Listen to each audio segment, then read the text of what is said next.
बहुत बहुत स्वागत है आपका। इस वक्त मैं यहाँ पर आप देख रहे होंगे जो इतनी भीड़ दिख रही है, यहाँ पर राहुल गांधी जी आए थे और यहाँ मैं बहादुरगंज में इस वक्त मौजूद हूँ।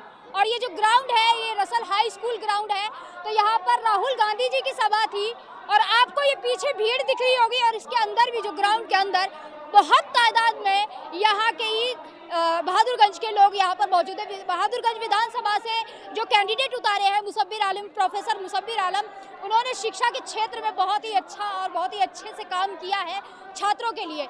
लेकिन यहाँ पर अभी आपको जो भीड़ दिख रही है तो इसीलिए यहाँ पर राहुल गांधी जी आए थे कि मुसब्बिर आलम को मजबूत करने के लिए, उनकी सीट मजबूत करने के लिए। तो तमाम लोग जो यहाँ जुड़े हुए हैं उनसे बात करने की मैं कोशिश करूँगी, क्योंकि हर कस्बा कस्बा, शहर शहर जा जाकर, चाहे चाय की टपरी हो, चाहे जगह जगह पर जा जाकर मैं आपको सीमांचल की, खास तौर पे सीमांचल की कितनी मजबूती सीट बनी हुई है उस पर कवर करते हुए आपको दिखा रही हूँ। लोगों से जो है बातचीत करते हुए सारा कुछ आपको दिखा रही हूँ। समीकरण भी क्या बन रहा है वो भी बनते हुए मैं यहाँ पे आपके सामने रख रही हूँ। तो तमाम लोग जुड़े हुए हैं, इन्हीं से जानेंगे कि ये लोग जो इतनी तादाद में आए हैं क्यों आए हैं। आदरणीय राहुल गांधी जी को हम लोग महागठबंधन का हाथ को मजबूत करने के लिए हम लोग सब इकट्ठा हुए हैं कि इस बार 11 तारीख को, 11 नवंबर को हम लोग हाथ पर बटन दबाएंगे और राहुल गांधी को प्रधानमंत्री बनाने का दावा करेंगे। प्रधानमंत्री जी, प्रधानमंत्री बनाने, प्रधानमंत्री लेकिन सीएम चेहरा तो, लेकिन ये चेहरा तेजस्वी को बनाया जा रहा है। सुनिए, मुख्यमंत्री वो तेजस्वी यादव होंगे। महागठबंधन से तेजस्वी यादव को हम लोग मजबूत कर रहे हैं और यहाँ के पलायन को तोड़ना है। और दूसरी बात, एक नंबर में कि शिक्षा में कोई ये नहीं है, अस्पताल की कमी है, मेडिसिन की दाम बढ़ गई है, यानी महंगाई बहुत बढ़ते चली गई है। इसलिए उसको अगर रोकना है तो महागठबंधन का साथ देना पड़ेगा, ना कि ये कोई क्षेत्रीय दल हैदराबादी बिरयानी का किसी का ताकत नहीं है। और जो YM समीकरण बन रहा है मुस्लिम और यादव वाला, यानी कि 18% मुस्लिम है और 2% मल्ला जाति डिप्टी CM, उसको बना दिया आपको, आपका तो लीडरशिप मजबूत भी नहीं किया।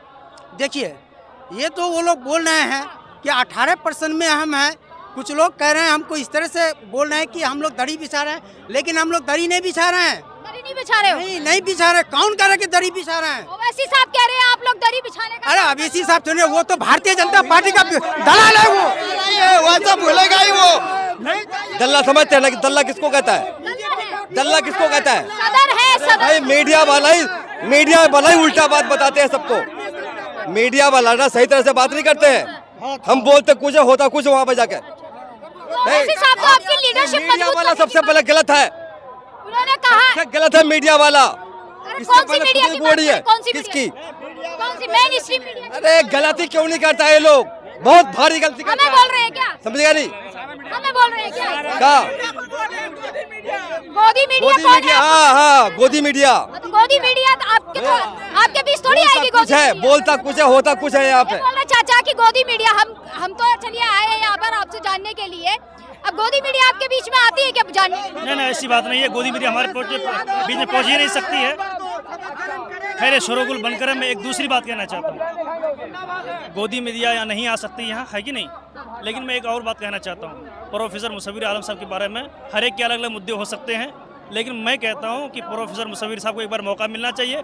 तालीम के क्षेत्र में बड़ा काम करेंगे, बगैर किसी पद में रहते हुए।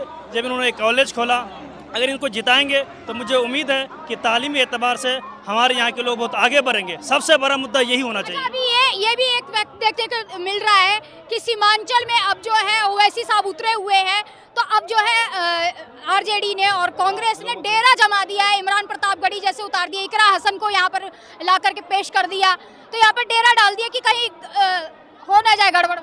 देखिए, मध्य मुकाबिल जब मजबूत होंगे तो ऐसा होगा ही, और मध्य मुकाबिल का मजबूत होना भी चाहिए। MIM यानी ओवैसी साहब जिस मजबूती से खड़े हुए हैं, कह रहे हैं फिरौन और नमरूद जैसे वर्ड शब्द कह रहे हैं कि आप दूसरी पार्टी को डालते हो तो आपसे बड़ा फिरौन कोई नहीं। ऐसे अल्फाज का इस्तेमाल बिल्कुल मुनासिब नहीं है। और वही नहीं, बहुत सारे नेता ऐसे हैं जिनकी ज़बान गैर मुहज़्ज़ब है। मैंने सिर्फ इकरा हसन को देखा जिनकी ज़बान बहुत ही साफ़ सुथरी है।